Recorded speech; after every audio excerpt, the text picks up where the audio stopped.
పెట్టి చదువును చంపారు.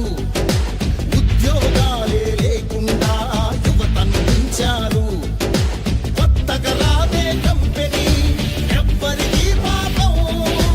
ఉన్నవి కూడా ఊడెగా ఎందుకు ఈ శాపం. యువశక్తినే ఉంచారుగా గంజాయి మత్తుల్లో. ఎన్నాళ్ళురా ఎన్నేళ్ళురా కళ్ళెదురుగానే సాగే మోసం. యువగణం యువగణం గర్జించెను నేరి నవగణం.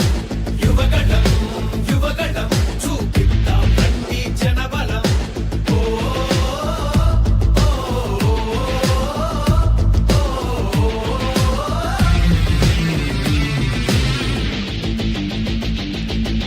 పద పద పదమని యువతరం మన భవితకు బాటలు వేయగలం. నిప్పులు చెరిగే కసితనం పెనుగు పెనరేపే యువగణం. పద పద